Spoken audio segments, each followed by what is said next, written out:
This, ladies and gentlemen, is not a coconut that was hit by a shrink ray. This is a coquito nut, also known as the fruit of the Chilean wine palm. Its species is Jubaea chilensis, and the genus Jubaea only has one species, this guy right here. However, it is actually more distantly related to coconuts, of course. They're both palm trees, and this one is a vulnerable species. It is endemic only to one small area of central Chile, but it is popular outside of that. People grow this, I believe, in landscaping quite a little bit. You might be able to find these growing in on the side of the road in California, some places.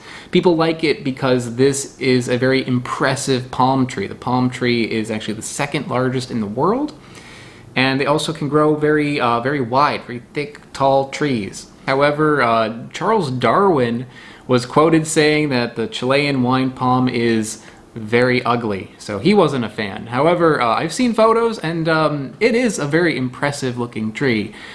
The little coconuts that it produces are edible, and you can actually find these sometimes in like higher end grocery stores. Maybe Whole Foods will have it. What's great about these is, besides the fact that they look like teeny tiny little coconuts, they also taste very similar to coconuts. I haven't had one in a while, so I'm going to try these and see what kind of difference I can tell between this and a regular coconut. Before I get there, though, I want to thank Wanderlust Nursery for sending this to me. These things are so much fun. I have had these in the past, but I've never actually seen one with the shell on it. I've only bought them in little bags at the grocery store. So it's cool to see that. And if you grow plants and are interested in growing this one yourself, go to wanderlustnursery.com. I'll also put a link in the description below. One fun fact about the Chilean wine palm is that it produces a sugary sap. And if you get that sap, you can collect it and make a wine out of it. And I believe that's how it's used in Chile. And I'm going to assume that is why it is called the Chilean wine palm. Might be wrong, but the math seems to add up on that. The shell on these is pretty thin. You can probably crack it with like a nutcracker or hit it with a hammer or something to get it open. However, I do not have anything with me right now. I am just at an Airbnb. I don't have a nutcracker or anything. When you squeeze it, it gives a little bit, but not enough where I'd be able to get this thing open. But thankfully, Wanderlust Nursery pre-cracked a few of them for me. So this one has a little nut inside peeking out. And if you buy these in the package, it will not have the shell on it, so you can just like pop them into your mouth. Creates a little bit of confusion because I've heard people say before that these are edible with the shell because you can get them in the little pack and they look like little coconuts in the pack. But the shell is not edible. If you bit into one of these shells, you would break a tooth. So here's the kernel, fully intact. When you take it out of the shell, it's just like that. And you can eat this whole thing. The whole thing is edible. However, I'm just going to take a bite out of it so I can show you the inside.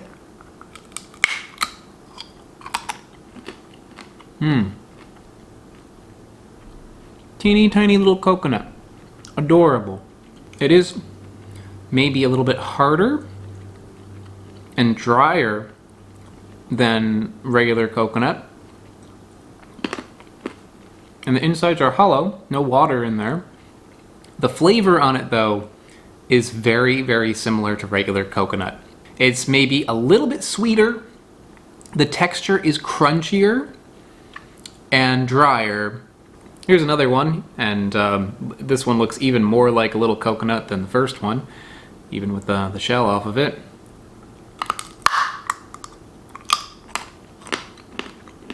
It's maybe a little difficult to illustrate the texture of this thing, but if I can get in here with a fingernail, I can kind of like show you.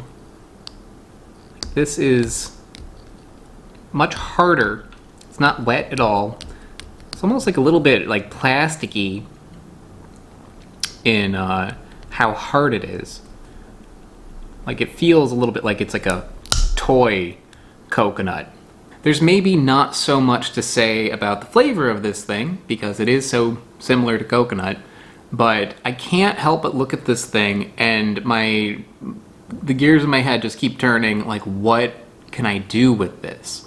Like, what can you do with a teeny tiny little coconut? You know?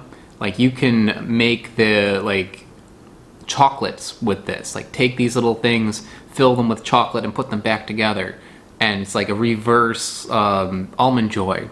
Or instead of like cutting it in half and putting it back together, make a little hole in there and like you can inject it with chocolate or something and it'd be like a little surprise. Like, there's possibilities with this thing. Like, so many possibilities in the world of cooking. If you like to cook or bake or make candies, this thing would be so neat. Even just like one of these on top of a dessert, like a slice of chocolate cake as an edible garnish. How cool is that? When you buy them in the little pack, they're pretty expensive. You know, one of those things is like 10 bucks usually, so you maybe don't want to go too crazy with them when you're making something with it. You would maybe want to use it more as like a truffle or a garnish on something. But if you have this thing growing in your yard, then the possibilities go, you know, completely crazy. There's so many things you'd be able to do with it. So I think that's the benefit here. Like, coconut is so popular. I love coconut. So many people love coconut.